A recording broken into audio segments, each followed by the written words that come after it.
Nanga tombo na victoire na 12h. Netimo, Manato Vandeka. Toze la babongisa mboka. Mekuna lisu balion par stress. Oh, bobisa biso. Toi pambate. Namaramba boye pambate. Biso mi kolombo. Ovandisi biso pour kosa kosa biso. Hein? Kosaga. Kosa. Kosaga. Kosa. Kosaga. Kosa. Termonia. Hein? Mosi. Zole. Tatu. Okosi. Toyoki. Termonia. Hein? Mosi. Zole. Tatu. Bande Walandi ya masolo ya mboka na social télévision bote na bino bipai biso bo siliko zoma to kutani mokolo ya lelo jeudi 8 mai 2025 pona koleka kosola makambu oyo e talimboka lokabo mesano loboko na ngai mobali siliko tombo mapoto la pandai ya koloba obe bosolo na masolo ya mboka jeudi 8 mai. Merci l'équipe costaud ezali ko sunga ngai na mokolo ya lelo bozali ko zwabiso penda ipai na bino na baitando eke na bandia ba alo wana pona bandeko nanu balanda biso te ba ko mituna na ndeni ndo kolanda bino na alo veut dire na téléphone. C'est si simple, au télécharger kaka Google Play Store au koti na kati au télécharger Blue OTT na Blue OTT ne o le kana kozwa social télévision pour les kanakolanda masolo ya mboka na ba programme nango nyonso. Merci na ba nyonso bazali kolanda biso na ba plateforme na biso nyonso surtout sur YouTube bipai biso bazali kozwa en tout cas merci ba onanu ba s'abonner na biso te en tout cas nous vous donnons cette occasion. Abonnez-vous massivement pour être informé en temps réel na likambu oyo Italie mboka na masolo ya mboka et pourquoi pas na ba journaux na biso na ba émission na biso mususu. Rodrigue Kikunzu, le coup de foudre au four et au moulin, azali na régie, azali na sima ya bilili, azali penza kobunda poete makamio sezala kitoko epai na bino. Merci beaucoup. Na bosanité petit poisson deviendra grand, mais le binasina le bagi déjà si akoli mais azoko batota non se to boire na katia mer. Wana izali Ruffin Moulombela, merci beaucoup en tout cas. Ndenge Moussale Zali Kokoba, très kitoko. Merci na José Andia. Oazali Kuna na YouTube, Bozali Kolanda Biso, Pays Vlechwange, Azoko Takalate, Poale Kanakozala, na Sima Ya Bilili. Lokabo Mesano, Tobandaka, toujours, na ko présenter ma condoléance, na Mabota Nyonso. Oyo ezali éprouvé bandeko na biso nyonso baleki na kokufela moko ya bango bakufeli papa maman koko yaya leki cousine mwana en tout cas un être cher na katia libota vraiment to tombeli to présenter ba condoléances na biso na ba famille wana mobimba. Jeudi 8 mai. Jeudi 8 mai, Babotama, un certain 8 mai, page rose, Yalivoso, depuis Mikili, il s'agit de Rachel Mbikai, à qui nous disons bon anniversaire, Rachel Mbikai, c'est ton jour. Mbotama est là, Moupenza, Makamnyo, c'est pas une aïeuse, elle a très bien dans mon colo. Allez, faites bien ton jour, hein. Anniversaire, Penza. Ezala Kitoko. Nous, on célèbre avec toi, mais de loin. On te dit très bon anniversaire. Rachel Mbikai. Anniversaire et ami Balé. Il s'agit de Voldi Lukusa, qui fête aussi son anniversaire ce jour. 8 mai, Voldi Lukusa. Mbotama Elamu, Tekepenza Elamu, Nalibota no Mobimba. Que tes amis te fassent du bien. Basse Pelisao, Poezali, Mokolo, ya Mbotama, bon anniversaire. Voldi Lukusa. Et on va souhaiter bon anniversaire à la petite sœur de Amiti Malutama. Il s'agit de Béni Malutama Olela. Béni Malutama, bon anniversaire en tout cas. C'est nous tous qui nous joignons à ta sœur pour te souhaiter un très bon anniversaire. C'est ton jour, alors vis-le pleinement.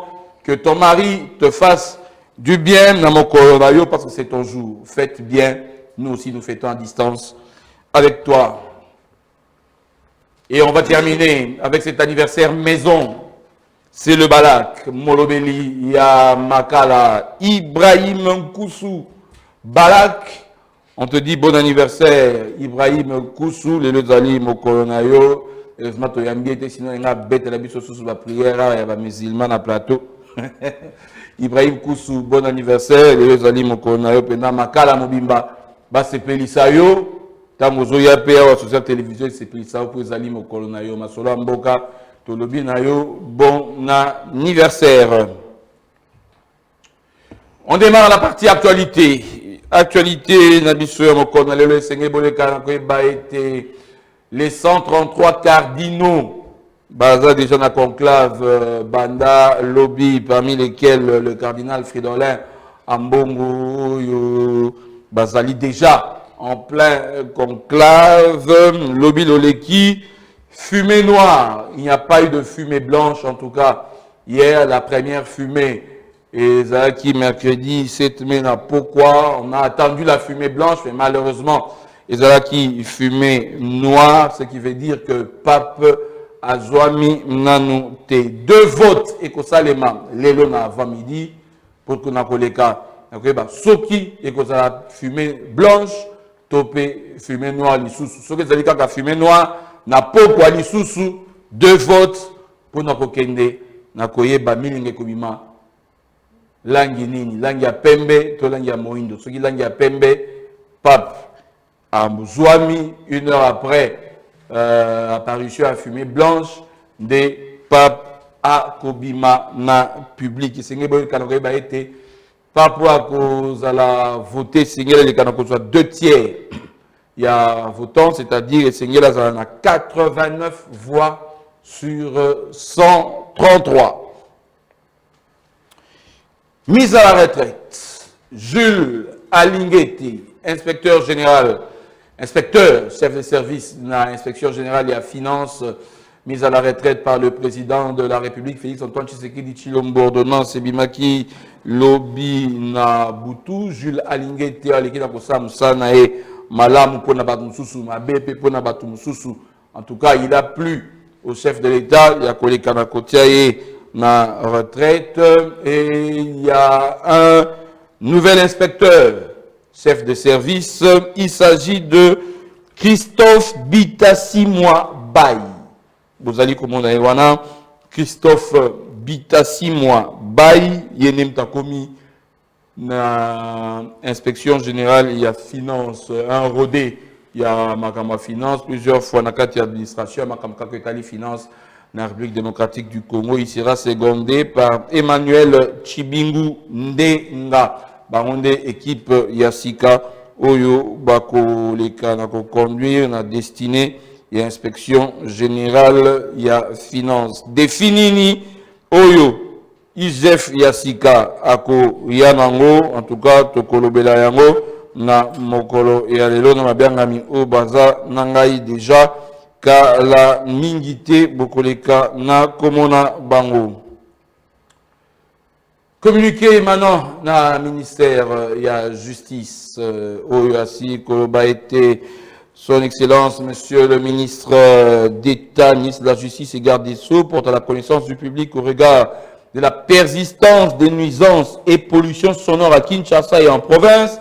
Il a donné injonction aux procureurs généraux ainsi qu'aux auditeurs militaires supérieurs d'engager des poursuites judiciaires contre les auteurs de ces actes attentatoires à la tranquillité publique en violation du décret numéro 14/012 du 8 mai 2014 relatif à la réglementation de la production sonore en RDC. Le commissaire général adjoint chargé de la police judiciaire ainsi que les commissaires provinciaux de la police sont tenus, en leur qualité d'officiers de police judiciaire, d'assurer l'exécution sans faille de cette injonction. À toi, nuisance sonore, à toi, pollution sonore, en tout cas, Boza averti, ministre de la Justice, à Betty Loboko Namesa. Mokonzi Mboka, Félix Antoine Tshisekedi Tshilombo, Aleki Nako dissoudre service Moko Zalaki dépendait à la présidence de la République. Il s'agit il y a Fonds national de solidarité contre le coronavirus. On a 2025, on a 2020, donc service on a en tout cas, je comprends pour un pays, j'ai fait le baki, service sous budgétivore inutile, non, c'était l'ancien ministre des Finances. Disons en tout cas, Mboka a dissoudre Fonds national de solidarité contre le coronavirus, FNSCC. Je crois que le service sous vous a dissous pour les Kanakwa léger la finance Yamboka. Et on va terminer avec ce communiqué émanant du ministère des Infrastructures, Travaux publics et Reconstruction. Il y a ville, il y a Kinshasa, et lobby, démolition de constructions érigées dans le lit intermédiaire et majeur de la rivière sur l'avenue Mapenza dans la commune de Ngaliema. Les lots, mon colo les lots, Bazapé déjà, j'ai parlé avec l'équipe qui est sur le terrain, Social Télévision pesa déjà sur le terrain, wana. Soitolobi Mapenza, tant que vous comprendre bien, Malébo, pour plus de précision. Bato Baebi, Kota qui est dans magasin, Soro Kiti, Malébo, Rivière Wana, Batu Oyo, Batonga Wana. Destruction, Mokolo Lelo. Construction anarchique, Lelo, Bazali, Kobuka. Je crois que les gens, Bazaki déjà informés, et Bazwa qui va à disposition na bango ya Kolongwa wana. O Bazwa qui va à disposition té. O ba santé ta qui neti ba tumsu bazo continuer ko santé té. La loi reste la loi et surtout que l'état de Mokonzi. L'état de Mokonzi. Donc on n'en peut rien prendre déjà à vos dispositions parce que déjà dans le moment où Bazali wana po na koleka na kobuka kasi bandeko ba otuna ngai ba annonça ki bedengaliema ba komi wapi na bedengaliema tata gouverneur olobaki bedengaliema to komi wapi na bedengaliema okobuka to kobuka te nde mituna oyo bandeko bazali komituna tofungoli masasi na biso ya mokolo ya lelo po toleki na kosisa actualité babianga mini bale na ngai bango nde tokobeta na bango masolo ya mboka na mokolo ya lelo. Deux sujets oyo ezali ko retenir biso ezali mise en place ya sika na inspection générale ya finance eza na ba sous question ezali wana tokofandela wana penda mokambia sika na IGF wana thématique à liboso mokambia sika na IGF Nicolas Kazadi alongi parce que c'est que certaines personnes sont en train de dire depuis hier de bisope tokomituna motuna wana mokona lelo. Deuxième sujet, Kinshasa, opération Bukabandako, démolition des constructions anarchiques. À qui ça profite? L'État a raison, topé population, Moutouaza n'a raison. Ba réaction à bino ndenge tomesana SMS normal na 085 199 98 22 na njabande komsu ba nida ko komakaka sikoyo 85 199 98 22 un numéro na biso okiko sala SMS normal tout comme okiko komela biso na WhatsApp toujours na même numéro ils allaient afficher tokoleka na kotanga message na bino. Jacques Kaungu Mutuko Mbali Bosso Toleki na koyamba ye azali secrétaire général de la fondation Thierry Lokwa, politologue et chercheur. Topesier Mbote Manamboka Jacques. Mbote Ndeko Élysée et puis Mbote Nabakongomani na co-débatteur na ngai Mbote Nayo. Et nous profité par même occasion pour signaler difficulté à circulation tous dans la Katia ville province à Kinshasa. Kolongwa na kupona koma izaki vraiment très difficile. Na sali vraiment sacrifice moro makasi pour que na rejoindre la chaîne Nabiso et Social Télévision. Nous profité également na souhaiter heureux anniversaire na notable Nabiso ya Idiofa Ndeko Gaël Bozwa. Joyeux anniversaire côté Ozali, ba motama ela munzamba iba rozanayo. Merci. Merci beaucoup. En tout cas, difficulté de transport, c'est partout, hein. bazolobela yango mikolo oyo nyonso penza kotambola na Kinshasa et comme parcours de titan. Oui, oui. Surtout qu'il a encore plu le matin. Surtout que les bêtis, donc difficile. Circulation, ils ont vraiment terrible. Ils ont vraiment terrible. Hein. Mais Dieu a fait grâce de Bundi et puis de rejoindre le plateau Nabiso. Merci beaucoup, Ndeko Jacques. Na loboko nanga mobali bozali comme on a déjà, il s'agit de Trésor Béma oyo babengaka Jack Boer mwana mboka Béma mbote na yo. Mbote Ndeko Élysée, pe mbote na ba congolais nyonso bazolanda biso, pe mbote na co-débatteur na ngane, je pense que tu relèves la mission moko ya malamu. Merci. Et puis na ko profiter ya ko senga na ba autorité ya mboka batala route nationale numéro 1 précisément Manterne na Tchela parce que Tchela c'est mon territoire.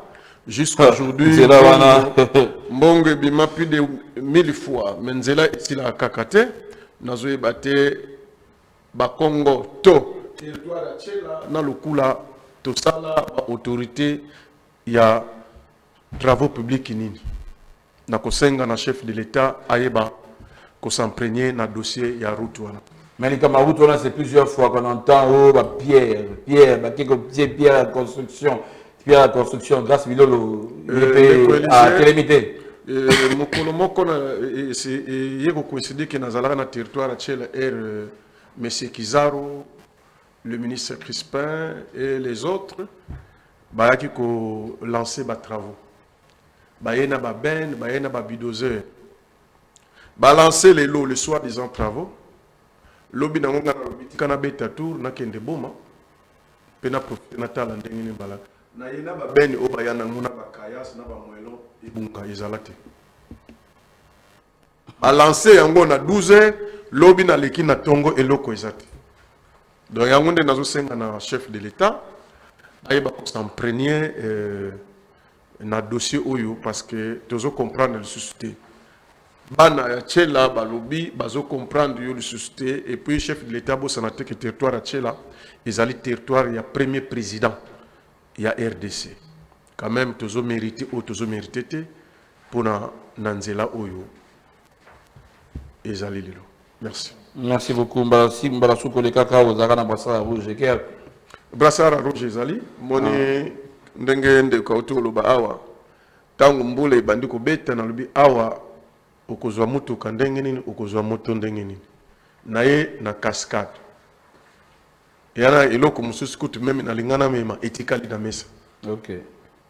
Merci beaucoup. Allez, to bandi sujet na biso ya mokolo ya lelo Mokambia Sika na inspection générale ya finance na Kombo ya Bita 6 mois by Christophe, c'est le nouvel inspecteur de l'inspection générale il y a finance, tozali komi tuna na minute oyo thématique ya liboso Mokambia Sika na IGF.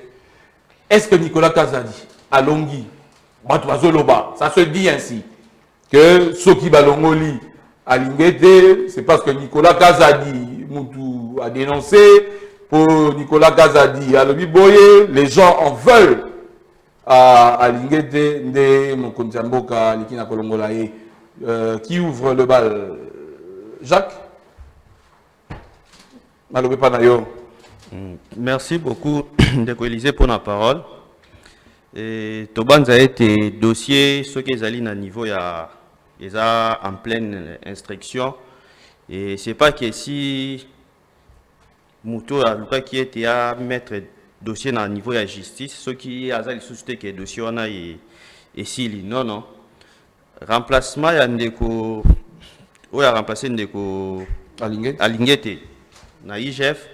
Cela ne veut pas dire que le dossier y a Ndeko Nicolas Kazadi et Kosuka wana non.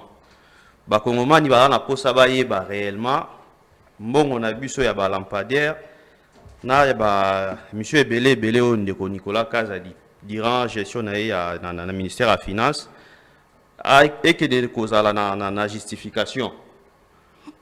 Donc je pense que le dossier wana et vous allez toujours poursuivi. Et vous allez toujours poursuivi puisque le dossier est à nous rendité au niveau de la justice. Donc, qui est départ, il y a Ndeko Alingeti ou pas, bakongomani baza toujours en attente ya koluka kozala éclairé na dossier wana na niveau ya justice. Mais ça ne sonne pas que Bimi Lokola, c'est Nicolas Kazadi qui en sort vainqueur. Quelques jours après, kaka émission naie, Mbalamoko Alingete est mise à la retraite. Bon, et Sengeli Toye ba été na moment oyo tozali na kati ya mboka tozo traverser makambo ebele entre autres toza na posa ba réforme surtout que d'après ba rumeur oyo circuler peut-être dans le gouvernement d'union nationale, il faut esalema. Moi, je pense que le remplacement ya ndeko mususu na niveau ya IGF, ça fait partie déjà ya prémonition, ya nouveau gouvernement. Donc, kolongola ndeko alingeti elingi kolakisate ke ndeko Nicolas Kazadi alongi ou soit intervention ya Nicolas Kazadi nde la kisake ye mutasali balongola ndeko alingeti ndeko Nicolas Kazadi soki totali bien ba déclaration na wana nganazo mona isa suite ya frustration puisque à subir ba injure à subir ba maltraitance à subir makambo ya ndenge na ndenge comme peut azali être humain a koki ko sirote tene mutema et déclencher le bino na le kana télé na meka un peu ko luka koloba. Ce qui a solo été à Zalaki Mutomalamu, na banza été pendant gestion nae à Zalaki ministre, il aurait préféré peut-être de démissionner. Il y a tiki à gérer, baliembongo, basalio basalaki, et puis na suka awa siko ya komi ko luka se laver tout et tout. Je pense que ça vraiment important. Il faut dossier nae zala toujours poursuivi pour ce qui est tout à éclairer. Merci beaucoup, Ndeko Jacques Trésor. Et puis, Nayo Moniango Lolenge Boni, remplacement. Il y a IGF, remplacement juste après le buzz Nicolas Kazadi sorti n'a été qu'un buzz. Mais malheureusement, coïncidence, c'est ce buzz-là, après, Alingete cède le fauteuil à Christophe Bitassimo. Merci beaucoup. Nga peut-être na kokende na sens mususu oyo ba ndeko mususu bako mona nga peut-être na ndenge mususu. Alingeti a été l'inspecteur général de la finance, patron de IGF. Fauteuil d'abord depuis qu'il est là a apporté nini Moussala ou Asali et Memi Fruinini na Congo. Premièrement. Deuxièmement, par rapport à Alingeti à Pessi Bisso, à Tangeli Bisso Miyibi, Tile lo Bamibi Moussou Soubazana, même na bureau assemblée nationale, ba Moussou Soubaza par-ci par-là, Bazali Wapi. Moni Congo Oyo, il y a des fois surtout bandoko kende nango ko réfléchir Congo problème ya Congo na ba appartenance politique Congo etika ko bongate. Nous devons réfléchir en tant que Congolais. Oui, Alingeti a fait son travail, Alingeti est parti. Bon, ngana yoki ki ba balongoli était mais à quelle retraite? Âge donc il y a Moussala et Sili. À côté de la troisième âge ou peut-être Zaimer, moba oubli na bakalikili mususu. Mais nakozonga na ndeko Nicolas Kazadi. Mais Nicolas Kazadi, excusez-moi, ba Congomani bazolanda biso, mais Nicolas Kazadi c'est parmi les anti-valeurs de ce pays. Il ne pouvait pas prendre même. Bon, je ne sais pas ce qui batu mususu biloko ba mela kubi baliaka et kopé ce courage ayene epekaka abandi koloba. Alobi peke mbongo ya Congo ya biso ba vendre la Congo pe ba kabuli na bango. Et il est libre à rouler na ba ceux qui le plénière les ceux qui toquent ensemble to comment na na veste na cravate. C'est regrettable. Tu sais que je ne sais pas ce qui Afrique centrale se développer lobby bien lobby kuna. Et comme un groupe moko boye ya batu bakangana bakoma ko gérer biso lokola bantaba na kati ya lupango. Donc ntaba o tokolia elelo na Noël tokolia wana. Ye Nicolas ayeb sebiso mbongo ya Arena Kinshasa eza wapi? Mbongo ya forage. Forage soko lingo ça la forage c'est ce qui mbongo eza belé c'est $30,000. Première fois un économiste avéré comme je ne sais pas s'il a fait aussi l'économie en question. Aya ko même la biso calcule que forage eza na $300,000. Wapi ba lampadaire. Ce qui va crime peso ba kisama na Kinshasa, Nicolas fait partie. Pomoli les a partout. Et a eu courage na éviter ceux qui banda balongola qui est comme peut bazo berese na justice il y a 3V. Aye nepe, aye koloba. Oui, 3V. Véhicule, villa, veste. Mais c'est ça. Nous devons nous dire des vérités dans ces pays pour que le pays soit sauvé. Parce que ce que tu m'as dit qu'il y a une appartenance politique, tu réfléchir au monde, le coup de la union sacrée, moyen de l'obéla, bande qu'on a vu sur union sacrée, ma bise. Non, Nicolas a fait du mal na Congo.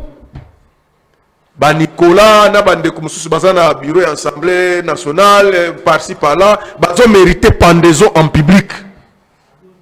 Pour ba yibi mbongo à l'état. Ndeko Aligete asali musala. Mais ce n'est pas agile à Linguette d'arrêter ces bandes de voleurs. C'est à la justice congolaise.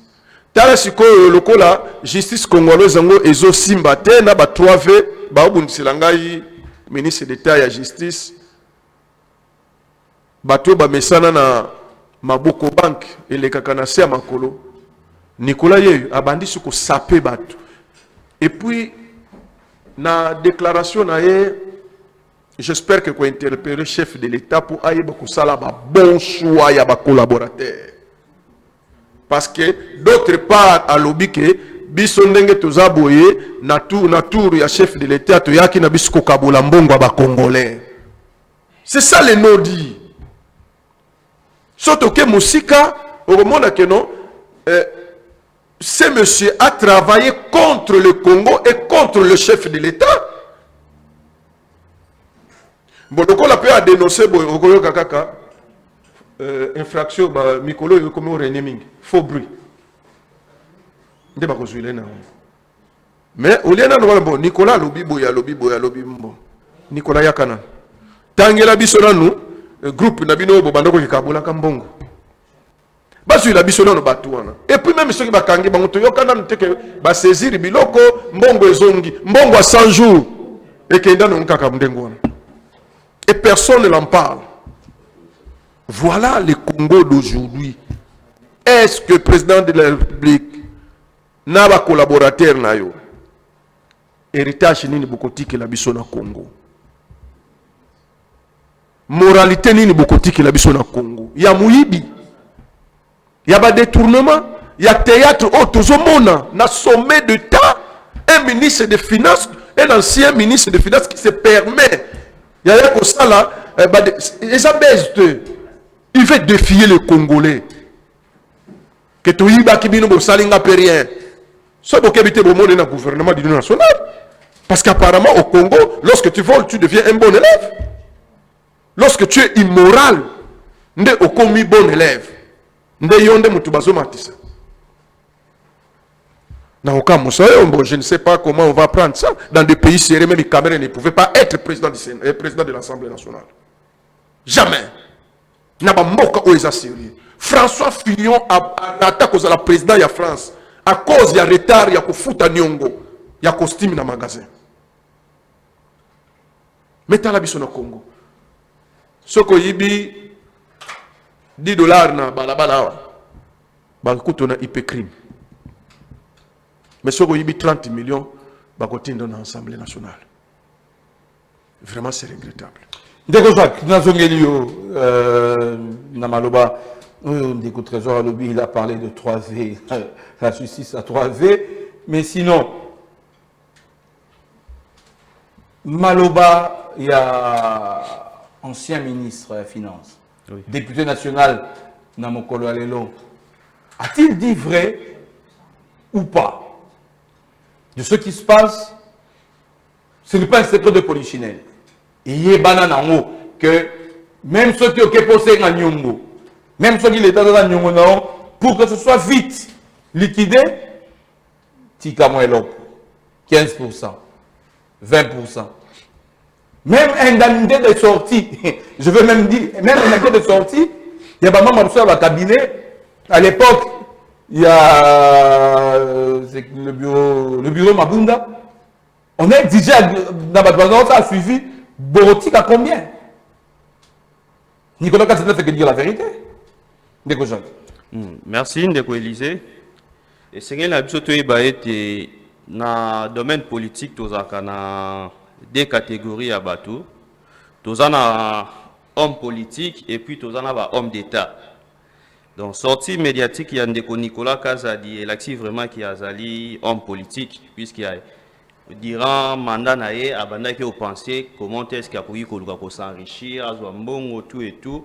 Na place ya oluka kozala homme d'État pour na penser na avenir en mboka surtout na jeunesse na bana wa mikenyo surtout bazoya pour na avenir à Congo.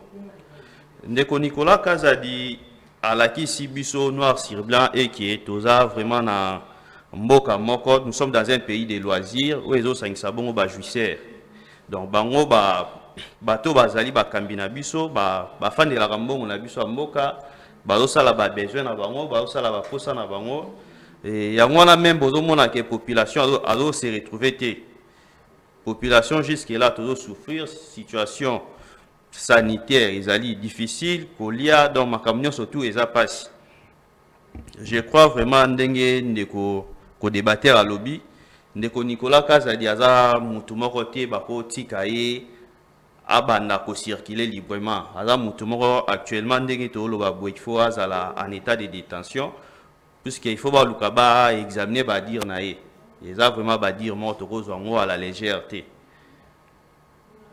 Je pense qu'il faut vraiment ko luka ko interpeller voire même à justifier ba parole na ye. Na sens wana.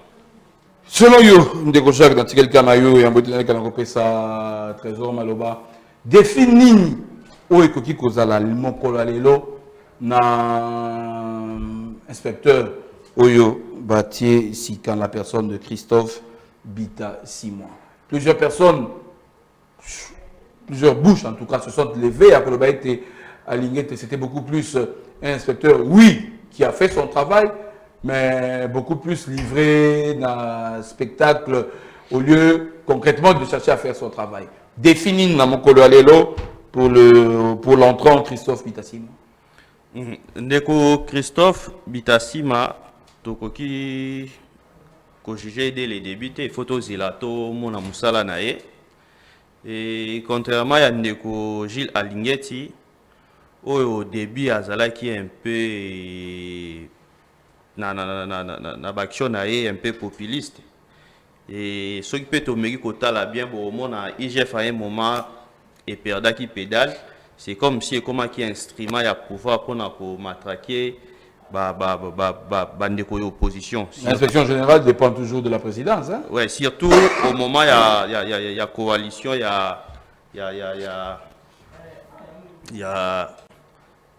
y a bandeko ya parti il y a président Kabila na Félix Antoine Tshisekedi ya quoi alternance to mona ki ba dossier belé o ebane ko za la soki eza ya ba ministre o baza côté ya bandeko ya kan ya président Kabila baza ki na facilité wana ya kolandela ngoti na suka contrairement ya ba dossier ya bato baza ki un peu proche ya président Félix.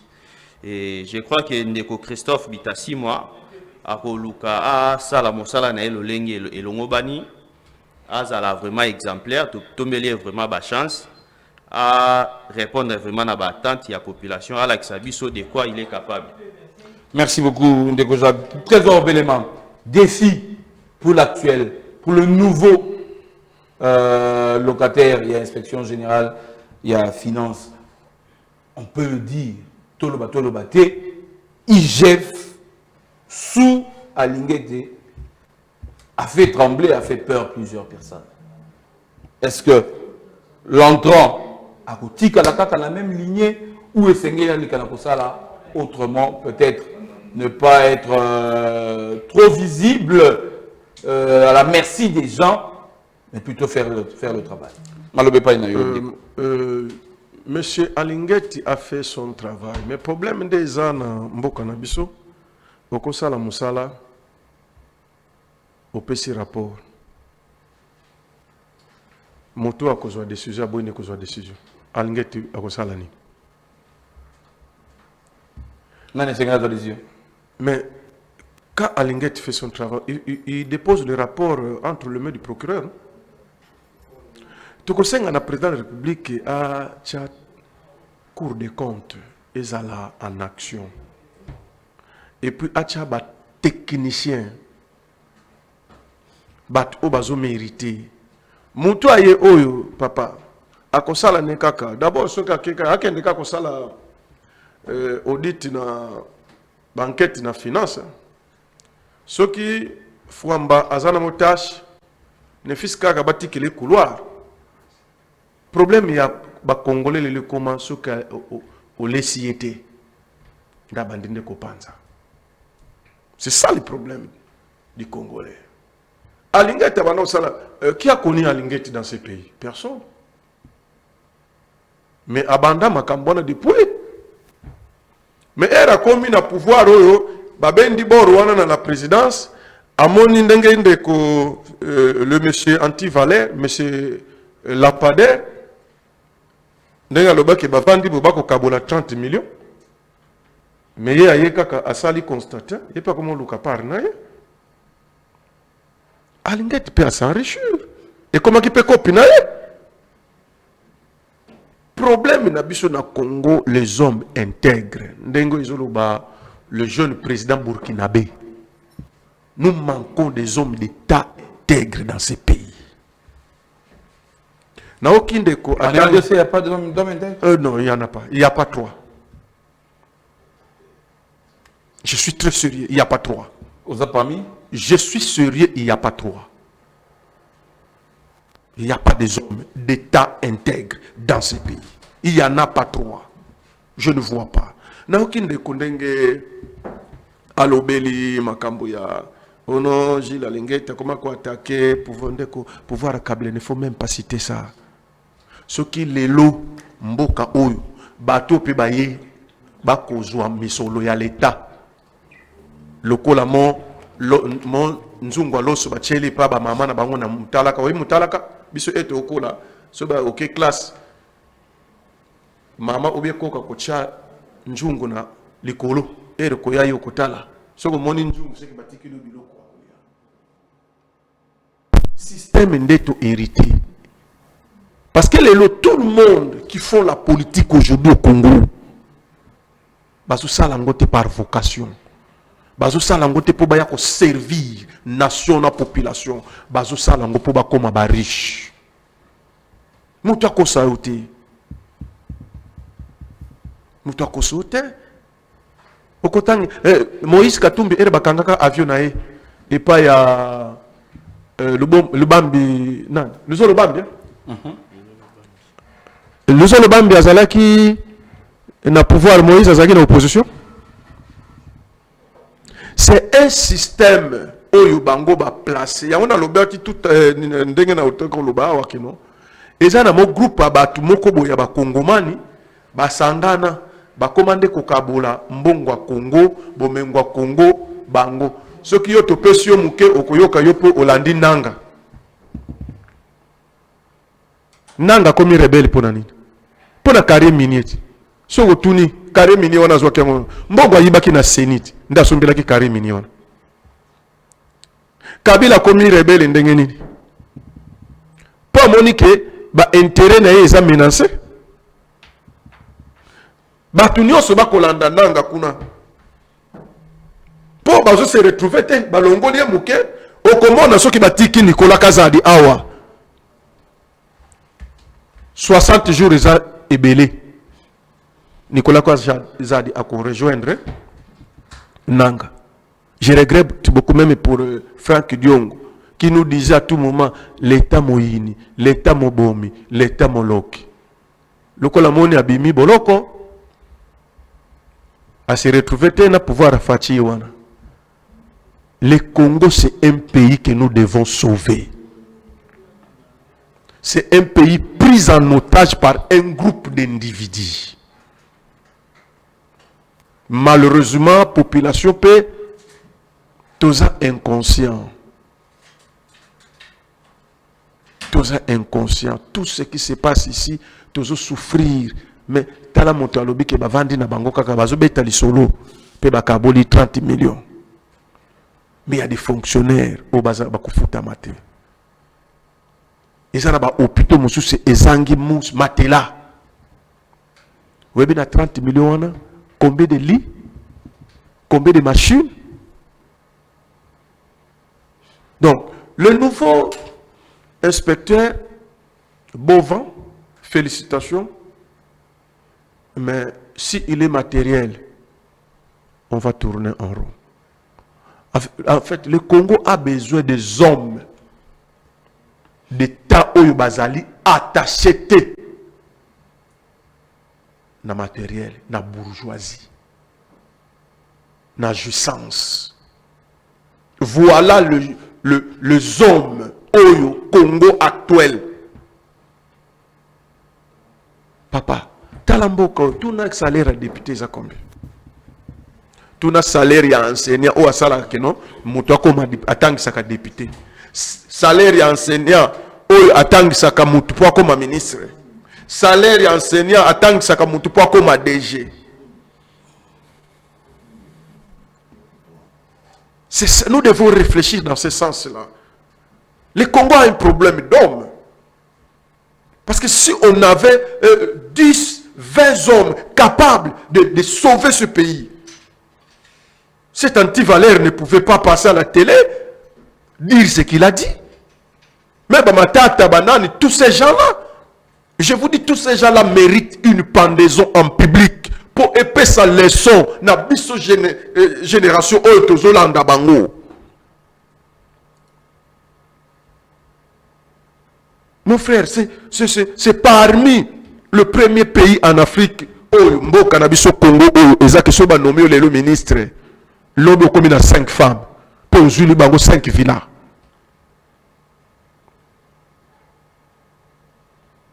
Na yebite critère nini bakoma ko nommer les batu nambo mais na ba pays sérieux on doit regarder la moralité. Merci beaucoup Trésor Belema Nazwa. Quelques réactions Bandeko Baliki déjà Nakokoma. Bonjour Masolo et Mboka. Alingete out. Le gars a volé de l'argent ou quoi? Lui qui était le chantre du régime de béton, il est allé où alors? Retraite. Il est allé en retraite. Voilà. Tu vas te répondre, Nandeko. Ndeko Moko a commis 5 ans. C'est énorme. Et surtout, partir par l'éméritat. C'est un mandat public. Ndeko Moko a commis mandat à l'État et Sili. Ndeko Olivier, bonjour Masolo Mboka. Alingeti, azongisi orthodoxie financière na Mboka. Mais vous c'est pélité. Tolier, Tokaboli. Merci beaucoup. Il a commis scénario à Hollywood. Il avait aussi sa part de gâteau. Nicolas Kazadi a ouvert la boîte de Pandore. On aura des nouvelles dans les jours qui suivent. On doit arrêter tout le monde. Première réaction par rapport à Bandeko. On va poursuivre pour maintenant des amants ici Koti et Belé avant que tu le pose un deuxième sujet. Ouais, concernant différentes réactions à Bandeko, voilà, on a vu son Bandako. Et Ndeko Christophe Bitassi, moi, comme à Koti Sika. Et je pense qu'il y a aussi la moins différence Ndeko Alingeti. Puisque Mouto Sika, il y a toujours na moi touche à Sika. Tout un peu couper ses chances total et touyer bandenge nini ya kotambola na lingina meka kozo nga mwa mukie par rapport à intervention à co-débatteur puisque à l'obi na Congo nous avons un problème d'hommes tout et tout. C'est vrai toza na problème ya batu Mais ngai d'après vision na ngala ndé na talela mboka na biso na monaka problème majeur eza régime politique. Oh, ils ont en place dans mboka oyo puisque démocratie so totali yango surtout na ba pays occidentaux ils ont en applicabilité du jour au lendemain. Donc il y a eu un processus avant baya ko tia régime wana démocratie. Biso démocratie so qui totali bien pour mona que ça régime moko a problème. Par exemple ndeko azoloba bato wana tout ba yibi baza bato moko il faut reprendre bango tout et tout. Maintenant, avec ces régimes démocrates, Mouto a yebi, Mouto a salibo, il va reprendre neni. Mouto a salibo, il va poursuivre neni. Il y a au moins la justice et commis un élément de coopération entre les hommes politiques. Au moins, la taba oba kei, ba oba oya, ba otika la coopération entre bango et Zalarakak. Donc, moi, je crois bien ceux qui toujours pensaient qu'il y a un changement. Surtout un changement radical, il faut adopter même un régime dictatorial. Puisque il y a des gens qui sont oui, mais avec ces régimes, tout le monde a même récemment avec des Koulouna, avec les généraux Célestin Kanyama. Et à Bakoma qui Koboma Bakuluna. Tout le monde a droit de l'homme, non, opération na boué. Or, sous d'autres sièges, il y a des pays où il y a une infraction, surtout dans le domaine de la finance. Donc, au tiki mokili, bomio, bomo pété ya obata, mais vraiment na miso abatunyo so boy. Donc, moi, je crois qu'il faut régime démocratique, ils a combat na biso. Merci. Réaction en une minute, le temps. Il faut te permettre d'entendre un message. D'accord. Merci beaucoup. Ndeko Alain, que valent ces vérités en ce moment où les dossiers lampadaires et forage flottent? Il aurait dû commencer par là pour donner crédibilité à ces vérités. Malheureusement, Moutoua Kondimelaye a zaté. Asali erreur, il y a grave. Soki abanda qui n'a qu'à reconnaître Bouzo Banaye, ba vérité naye, elingaki kozwa gaz jeté. Na sortie médiatique naye, abandani de ko viser batu oyo, babandaki kote le melaye, na kimoi binaye. Jules Alingete, na konsamu tamba. Ye atangi kaka oyo ye aboyaki, e bongo oyo aboyaki te. Pona nini, babebala na Alingete. On a des Alain. Un homme correct reconnaît ses erreurs et failles. Boyoka qui, quelque part, Nicolas, à reconnaître erreur na yemoko. Le mal, c'est les autres. Y était. Chers amis, tous les Congolais sont des mauvais. Ata soki fachi ati ambongo pembeni na ye, likama ekoya kaka. Je soutiens, je crois que c'est la même réaction, je soutiens un peu de dictature. Oui, je soutiens. Ndeko Fleur, bonjour Marcelo Mbokakaza dit ne sait pas laver, mais il nous a expliqué le mode opératoire mis en place pour détourner l'argent de l'État. Ndeko Marc, bonjour. Il se devait de dénoncer pendant qu'il était aux affaires. C'est une sortie vide de toute substance. Comment devrait-il dénoncer alors qu'il faisait partie de la racaille? Il a voulu juste nous montrer qu'il n'est pas le seul. Le système mis en place leur permet de s'enrichir insolemment. José Panda à l'époque avait également évoqué le système de détournement en faisant référence aux proches du président. Ndeko Doli Alobi, est-ce qu'il est question de le prendre au sérieux ou de prendre au sérieux ce qu'il a dit? Même un fou peut dire des choses qui vous édifient. Dans ce cas, ce n'est pas la personne du fou qui devrait vous intéresser, mais plutôt ce que le fou dit. Vous avez un cas précis avec Christophe Mbumba, alias Maspik à Kenge, paix à son âme. Sa personne ne plaisait pas à beaucoup de gens, mais souvent il alertait sur certaines choses intéressantes. Fachi pourrait soigner son image en mettant un peu d'ordre pour les 2 ans et demi qui lui restent, sinon il sera jeté dans la poubelle de l'histoire comme Kabila. Les faits restent des faits et gardent leur validité même 100 ans après. On peut y recourir et rendre justice. Je prends un autre message. Si Alingeti devenait le prochain Premier ministre en RDC, ou même ministre d'économie ou budget. On est à Moutounanayo. Après le ministre de l'Industrie, il est rentré à travailler à l'IGF depuis quelques années. C'est quelqu'un de discret. Il peut faire quelque chose de bon. Il s'agit du nouvel inspecteur de l'inspection générale des finances. La politique au Congo est imprévisible. À l'IGF, Alingeti est envoyé à la retraite. Les amis de Christophe Bitassi, moi section, l'on m'a mis déjà à l'IGF pour une cérémonie de remise reprise. Vraiment. Non, il fait pas ça. Je ne pense pas. Dans les Karagozo message avant que Ndeko Jules a salé mandat naïe, boutique à Moussoussou à Sala. Voilà. Merci beaucoup. Trésor Béléma, des réactions avant qu'on entende le deuxième sujet. Oui, Ngaï n'a félicité Ndenge Kanalobaki dans le nouveau patron de l'IGF, mais sauf que Nakosenga Namokonzi Atika Justice Basala Moussala, et puis j'espère que le ministre d'État Constat a proposé la réforme à Makassi dans la justice, parce qu'on dit la justice élève une nation. Soki bakangi Nicolas te, c'est que mboko oyo la majorité oba kamba biso basa ba complice makambo Nicolas lobi.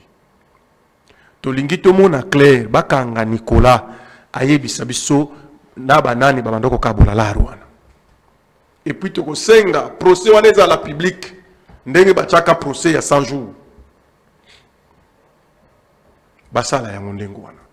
Congolais nyonso alanda de partout. Nicolas Lobake, moni ndenge tozalaki ngai argentien, un tel jour tozalaki na réunion boye tu bimisaka 30 millions, un tel azwaki 10, un tel même soki azanani atangaye. Po biso ba kongomani toyeba ke non, to pesi confiance na ba miyibi. Merci beaucoup Trésor Béléma. Deuxième sujet, deuxième thématique, vous avez colomé là, mon colo, il y a Lelo Kinshasa, opération Bouka Banda.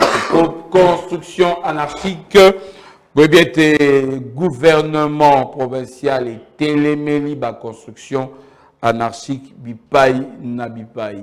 Babanda ki na Kintambo magasin, bazaina koko bamati, lobby loleki, bazalaki na marché central sur Kasavubu, place Tonga. Nzela penza pour badike na zan no baleka bazika na kozala bien, mais des marchés pirates le long il y a avenue en tout cas et Zosala bien avait fort au gouvernement provincial ils allaient koleka na kosala destruction, il y a la construction anarchique au ndebozemo na bilili wana ezalaki na avenue Kasavubu, les marchés pirates batongi balabala, mais Batouba Yekaka aux Zalawana. À qui la faute? À qui incombe cette faute? Aux autorités? À la police? Est-ce un entêtement? Il y a population, pour population, peut Matoi Mangongi et Paï, moi Namboka Béléma, il y en a le Bachak Boé.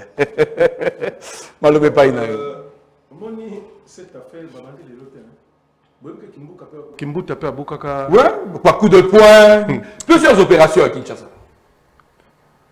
Excellence Mutamba, talela biso makambo ya bato cadastre, ba conservateur, instruire ba procureur, na ko inviter ba conservateur, et puis bato oyo bazobuka banda kubisika par-ci par-là, bomé ma ba titre foncier na bine pas ya ministre de la justice. Pourquoi? Ville à Kinshasa, ils ont une cartographie.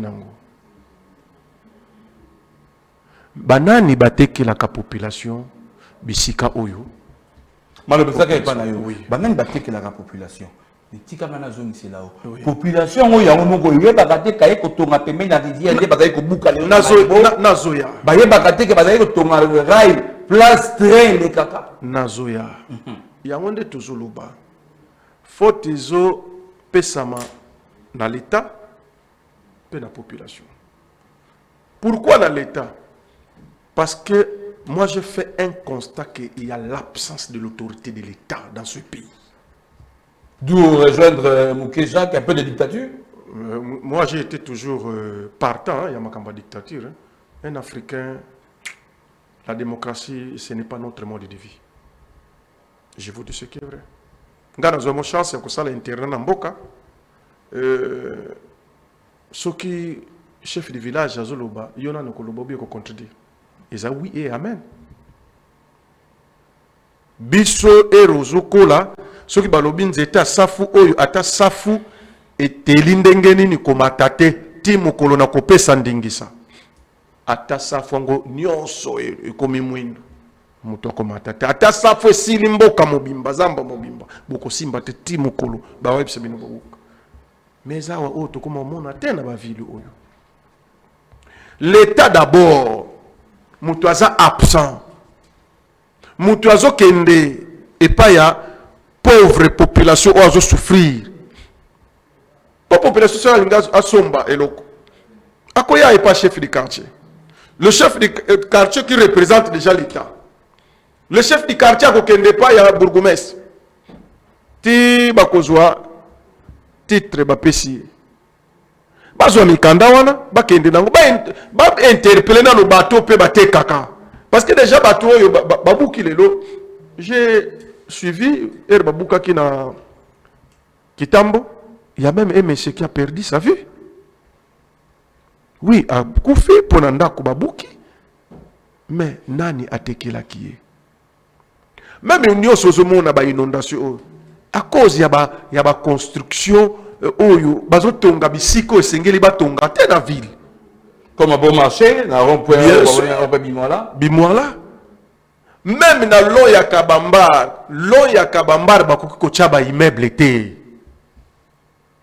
Mais le kota na Loya Kabambar, tala Kabambar est comme de konanga ils ceux qui se retrouver na Kabambar Mbuli Beti même on nage na fleuve, yeba ke kokufa. Je ne m'imagine même pas être là pendant que Mbuli Zoveta. Oko regretter. Océan et Kosa. En pleine ville. Donc, je suis très d'accord dans ma cambo. Malheureusement, le gouverneur Bumba a l'ingaki abandango na débit. Parce que vous savez, Erozo oye na pouvoir sika. Il faut que poser ma action oyo et que ça n'a pas mais opposant au le débit. Mais c'est après population à quoi ah ça la ka boye pona bien abisu. Mais il a fait passer toute une année. Mais il y a après Bumba, ou bien pendant que Bumba est là, bakote kalisusu bisikawana. Et comme mode opératoire, mode de vie. Et na biso population, total akape bisika ya kosomba. Et ça kakateto fo esengoka kanazwanda côté pembeni ya centre-ville. Bamaluku, Banselone, et ça dans nos vides. Tokende kuna. Naboni na barumbwa mutaye na eka kanivo yangoyo. Aye akangi yango. Achebar. Bayo bout kabi l'état talelanga likamboyo. Est-ce que ça c'est normal? Biso moko nanu. Mboko yo fimbo fo ezonga ndenge kuna ngalobi. Merci beaucoup Belema Ndeko Jacques. Tika naleka na kuzumela likambo oyo ya ba construction anarchique. Ça fait pleurer, bandeko bazali kolela, mais la loi reste la loi. Surtout, il va la kaka besoin na batu bien avant. Ba maman na ngai ya rai na Kitambo, ba bengi ngai pona koloba vraiment. Botiki biso, ole kaka na période de campagne, ole kaka botiki biso.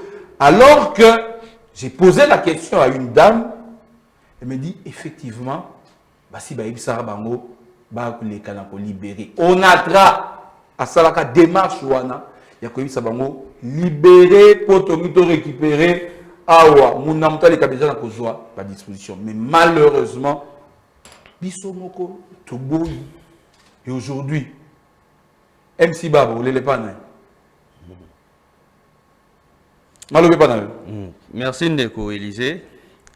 À ce que je sache, domaine public comme domaine privé à l'État, ils ont inaliénable et puis imprescriptible. Et, sauf que Bissoto Lingara traiter souvent problème na conséquence sans pour autant qu'on se référer à la cause. Puisque cause est la source, il y a des moutou et créera problème. Et à tout le monde a construction anarchique. Et bien que c'est le roman mais toutefois il faut qu'on examine le dossier au fond, qu'on traite une fois pour toutes. Puisque ce qu'on tali avec différents gouverneurs balikara, domaine où il y a construction anarchique, ils allaient toujours attaquer. Donc toko bandata ou ta kimembe mazunga comme ko remonter ti au moment à chaque gouverneur soka leki bataka batu.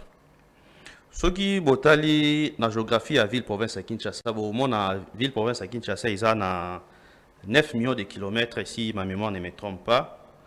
Sur 9 millions de kilomètres avec une population actuellement estimée à 17 millions. Bon, au monde qui est concentration de la population, ils ont à place mon corps.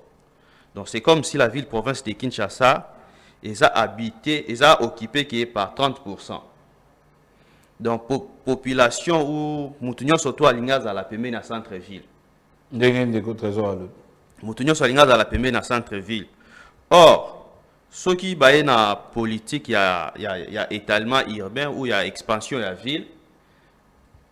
Na ba cité lokola Maluku Banteleku na espace ezali tellement ébélé, pourquoi pas actuel édifice au bazo tonga lokola tomoni arena Kinshasa, pourquoi pas te kozo arena on a idée peut-être ko tonga ngokuna na Maluku na Ntele tozomona ke bato bazo luka ba tonga à place moko, donc surtout aligné à la pembe na centre ville.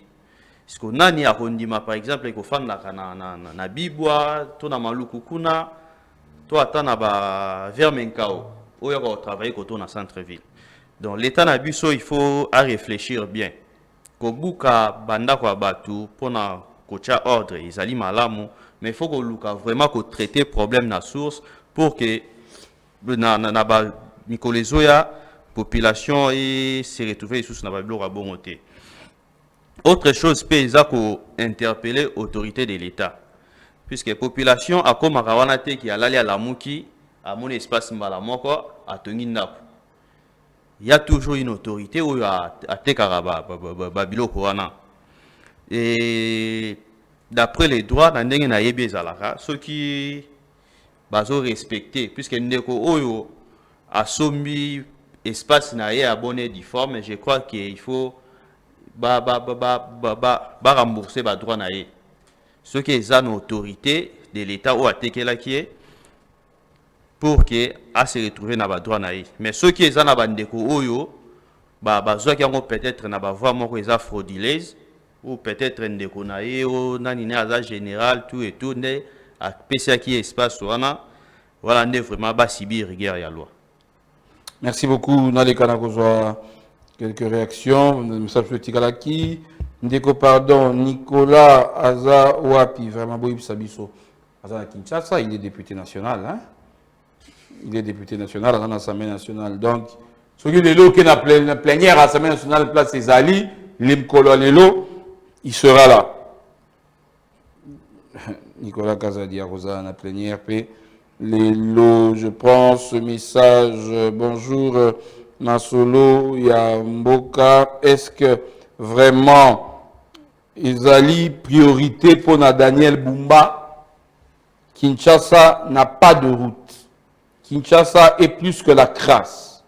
Bon, peut-être que ce sont ces marchés pirates qui détruisent les routes et qui rendent Kinshasa insalubre. Trésor.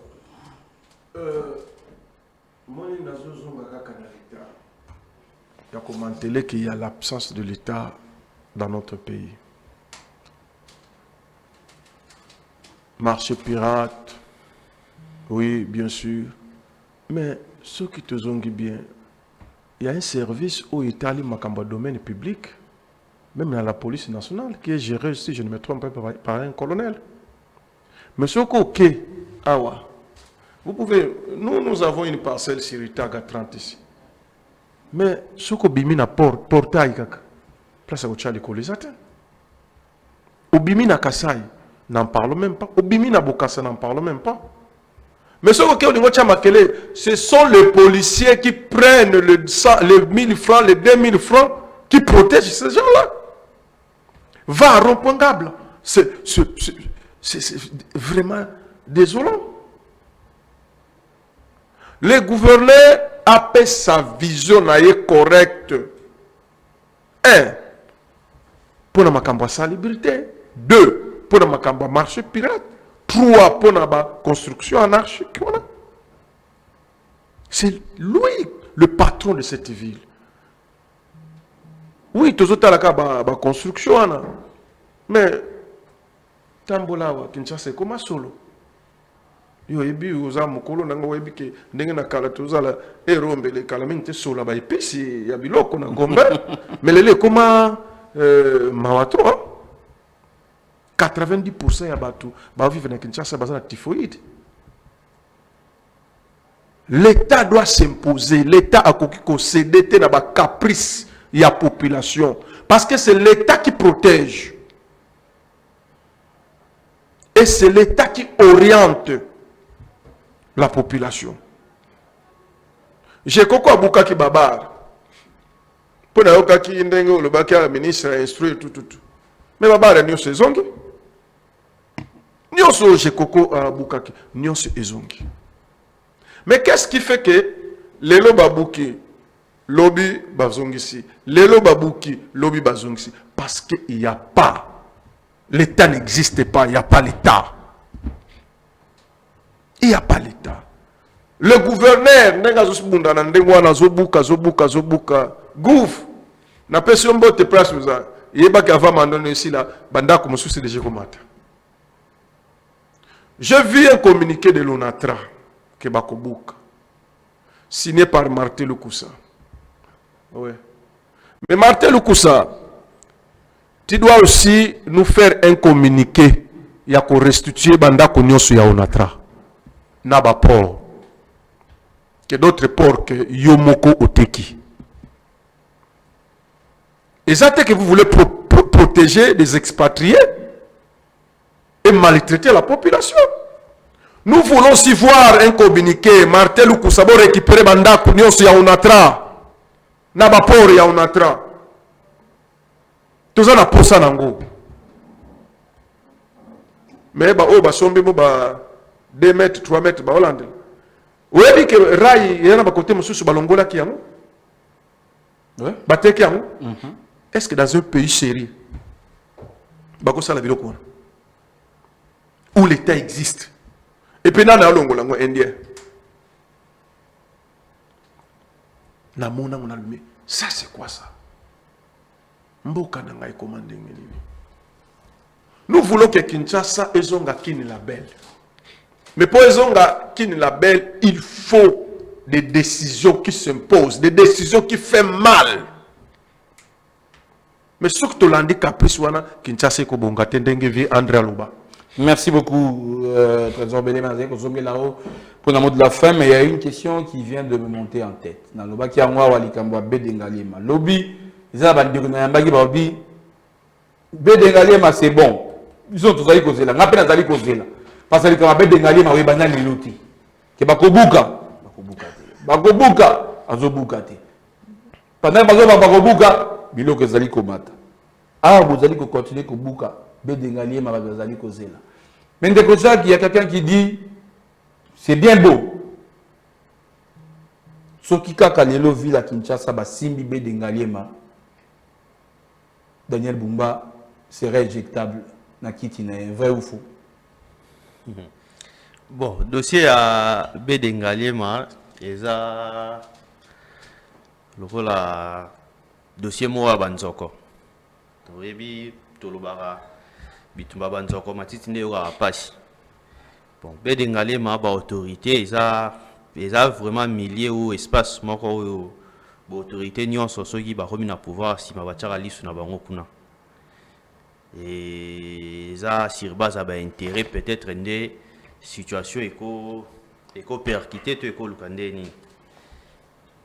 Bon, cause à la peut-être que ceux qui ne gouverneur à Simbi Kuna à la pouvoir, bon, to éviter. Puisque tout le monde a équipé avant na côté na quartier ici l'ancien président Joseph Kabila Zalaki route ezaki barricadé tout et tout circulation bandaki aux alaté mais quand le président Félix est venu et avec sous l'obédience du gouverneur Gentini tout le monde a qui circulation ils ont qui tout et tout et ceux qui ont un projet il y a un gouverneur Bumba ils ont pensé qu'il faut toucher Bédengalema et je pense qu'il y a une conséquence mon côté va continuer à procéder surtout que ceux qui ont vraiment respecté par rapport à l'obligation à l'État. Merci. Nous allons pour le mot de la fin. Bédengalema, le trésor, d'accord que ceux qui vont Simbiana, il sera éjectable. Je suis vraiment très choqué. Nakoyoka que ceux qui soit disant à Simbiana na chaise injectable. Mutumoko tazali kolo mibeko. Très bien. Mboka. Oyo. Je me souviens, le président Lobaki, il veut un état de droit. Ce qui gouverneur Atali n'a pas texte naïe. N'a pas paramètre nyoske esengeli eloko na ba bukango gouv ko bangate. Bukango. Bongo kolo nango, to ba kolo nango. Babando ko bundisa o. Biso to ko kotela yo. Et puis eloko moko pe na yebi ke bambiancer ba ko yinanga lelo. Gouv talela biso likambo sheta na barumbu. Une partie à sheta na butu ezwaka balabala. Babuka. Papa bato les zonga nango. Bato les zonga. J'ai suivi le match de Barça le jour là na sheta. Gouv talela biso. Je suis né à Barumbu, grandi à Barumbu. Une chose est au contraire. Au tali match kuna melelo et au dénoncer. Papa, mutu akoya parfois et avant de ne azotala boyayeba makambo ezo le kandenge nini. Na se retrouver na beau marché match e bandi. Fona salani. Na lukana vanda na pona za Barcelone. Soba responsable à chez Tabarola biso ba te que l'autre souté. Te reste ngala ke dagola chaque jour. Le problème, regarde, lorsqu'on dirige un pays, on ne peut pas diriger ou bien gérer avec des sentiments. J'ai suivi le président burkinabé qui a arrêté son grand frère. J'ai suivi le président burkinabé qui a envoyé son ministre des Finances au front, na première ligne, pour la ligne, à sali retard, ya kofuta, basoda, bazana guerre. Voilà les hommes que nous cherchons dans ces pays pour sauver cette nation. Allez.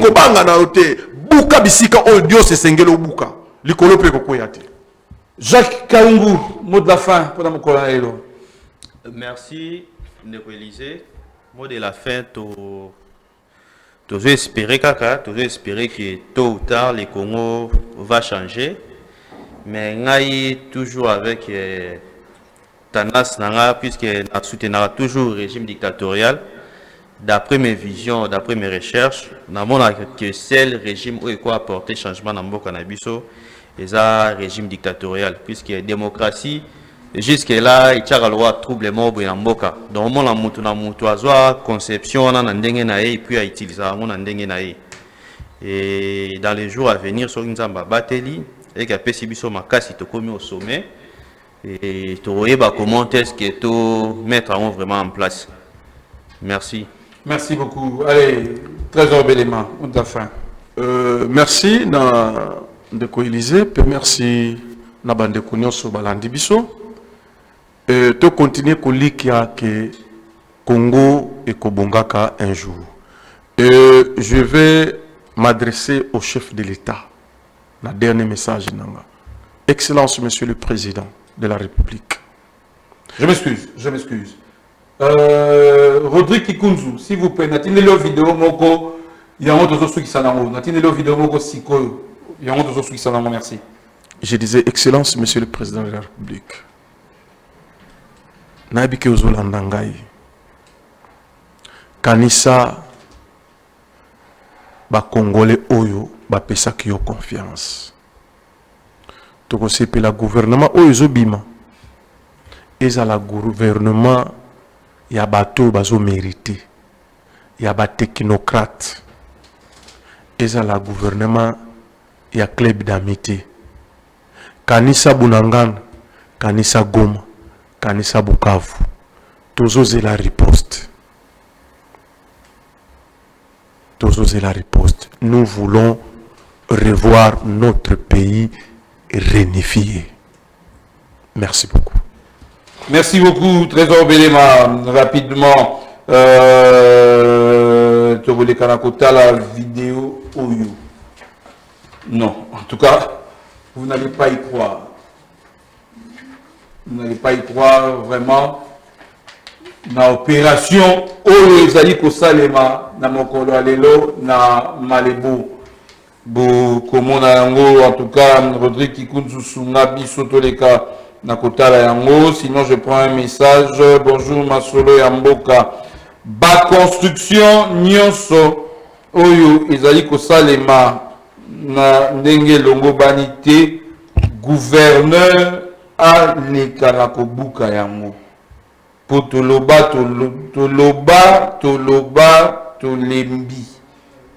Merci beaucoup ndeko atindi message naïe. On va prendre un autre message, sinon avant que la réalisation me fasse signe que la vidéo est prête. On va prendre un autre message. De Kwalobi, ça ne cadre pas. Bon, je vais quand même le lire. Malgré les assises de Luanda, Doha et Washington, sans oublier les concertations, les rebelles du M23 continuent leurs avancées. La population est meurtrie davantage. Je crois qu'ils allaient Mbela, Moroya Souka, Bela Ma Aouti, Kolobela Awa. Comme ça, il peut perdre des pour la nuit. Bon, c'est pas chaque jour. Nous avons une thématique. Peut-être on va en parler demain. Na bandeko bako zala na biso na plateau. Est-ce que la vidéo est prête? S'il vous plaît, on va vraiment terminer opération Ozaliko Salema na Mokolo ya lelo na Malebo Bazaliko Buka ba construction anarchique. L'équipe associée à la télévision et Zali Wana sur place.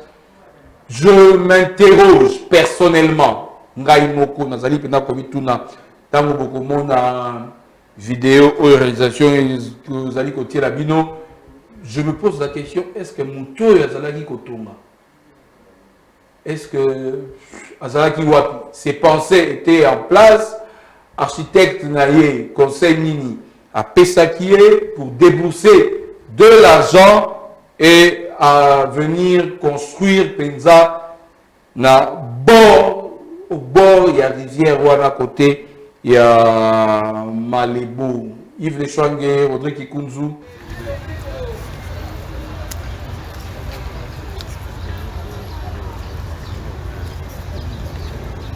Maïe Tombokaka, Maïe Soki le bien Mata, Ndenge Mataka. Et on vient construire là.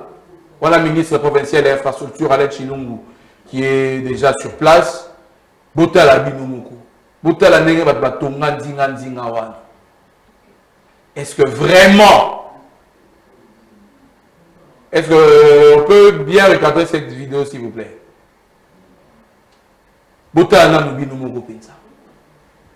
Naboye. Ce qui va bouki. Et puis on va dire que l'État Mobomi, l'État Moïni, l'État Motomboki, Naboye Penza. Construction et à place. Mais c'est là le problème. On peut ouvrir le micro. On peut ouvrir le micro. Une minute, on va faire commenter cette vidéo de clôture. Oui, Kobuka, toute fois net aux loba, ceux qui montent à ça, ils ont mabé. Et même na kati ya mai, toi ta likolo mai, moi je trouve qu'ils en ont mabé. Sauf que respecter PSICO bah normes et la construction puisque normalement après va payer ça tout permis des constructions il y a certaines normes ou des documents où va introduire un rapport qui va bimisser là au permis à la construction donc au travers les images des tozomona et ça là bah tu vas payer ça qui est permis de construire et ça bah tu vas payer ça qui est en c'est-à-dire que tant mususu asala ki mafia tant mususu ndenge nini donc na moto a pesa qui est permis na ye moko bandeko moi je pense qu'il faut baza poursuivi. Merci trésor Belema construction la place à Boy t'as la bâtiment on a ça coûté peut-être combien d'abord ye moko moto somba qui peut atongi place wana aiskizinga c'est un inconscient ou bien peut-être monimbongo uzui na pasi. C'est difficile au Kendo Kosomba Bisika Boy Pepe ou Tonga et le Kwandengon. Les aba bien malaki, bakoko profitant. Mais ngai na kosenga na gouv. Akomela Mutamba. Mutamba a s'imprégner na ba conservateur. Batu bazo pesa ba document wana. Parce que mon ba buka, bango peka ka ba ko solliciter le pauvre population comme il y a peu de Congolais qui lisent. Parce que la Congolais Bomengo, tchanga na livre. Ya kulingate. Ya ba Congo musuba yebi na bangote ndengene makambo ile kaka. Donc a yeba kosenga na ministre de justice. A chele ba service bakangela biso batwana. Merci to sutisi wana mokolo lelo masula mboka merci à l'équipe technique ba suningai ça n'a pas été facile. Une émission avec beaucoup de stress, technique, mais on a fait avec et Tokomi, Nasuka, merci à Jacques Kaungu, Oyo Azali, politologue et chercheur aussi, Azali, secrétaire général de la Fondation Thierry Lokwa, merci. Nemozaki Nabiso. Merci de Élysée, merci à vos débatteurs. Micro. Merci de Élysée, merci à vos débatteurs et puis merci à l'ingénieur, Bandeko Basuki Biso, na qualité image et puis na qualité émission. Merci beaucoup. Trésor Belema, merci beaucoup. Merci beaucoup. Ngako tumutuna kosenga yo matondi mingi. Merci Nandeko. Mais j'espère que Fondation Nabine est soutenue par Bissi Motin. Non, non. On va tomber dans la fondation. Merci beaucoup. Tokutani Lobby, vendredi 9 mai 2025, avec d'autres invités. Surtout que vous savez que le vendredi a toujours été le plus beau jour de la semaine. Ciao.